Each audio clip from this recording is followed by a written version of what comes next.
Ruins, deaths, and terrible crimes. This is what the Russian army leaves behind in Ukrainian cities. Our journalists returned from Izium and Lyman.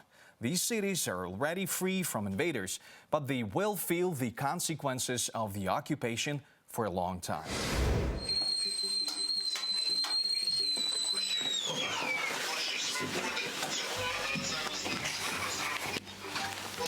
Everyone puts sugar as we like.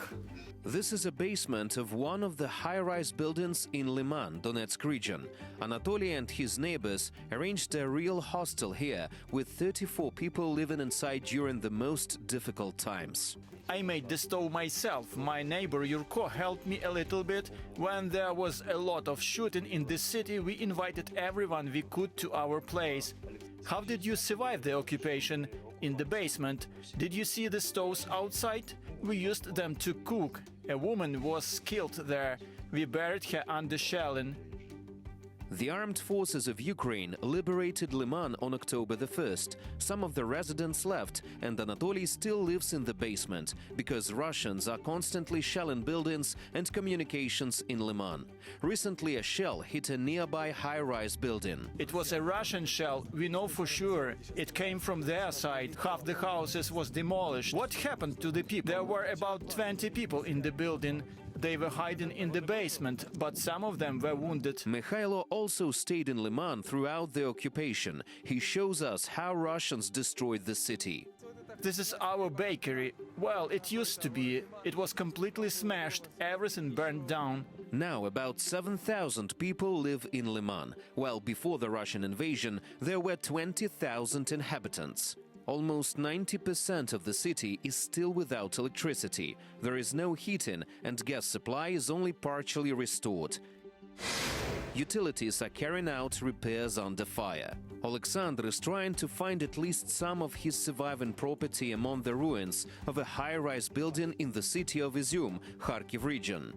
I want to take out my sofa. Anyway, it cost me $100. You can see for yourself what the occupiers left behind. They destroyed and stole everything. I don't know how to survive the winter.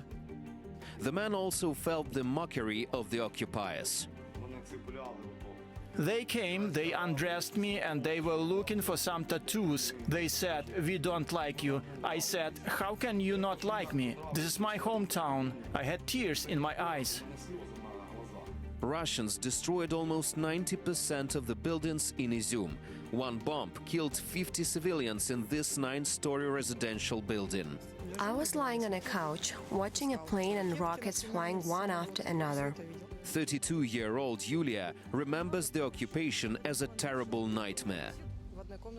There were 9 of us in one room: my parents, my sister, my son, and my neighbors, along with our pets. There was almost no food, and we were constantly afraid that something will come or we will be killed. Ukrainian military liberated Izium on September the 10th. A mass grave of people killed by the occupiers was found in the forest on the outskirts. In total, investigators exhumed more than 440 bodies, and most of them had traces of violent death. The invaders also mined the city, and after the occupation, 36 people exploded on mines in Izium. However, now the citizens are gradually returning to normal life. We have electricity and water and gas too. There is no heating in the city center because the boiler facility has been destroyed. Recently, the post office and Oshad Bank have started working in the city. Several shops and pharmacies are operating again. The local market is still empty, but several grocery stores are already working. Fortunately, the heating is on the outskirts. The trade is slowly going on. People have no money, and there are very few people left in the city.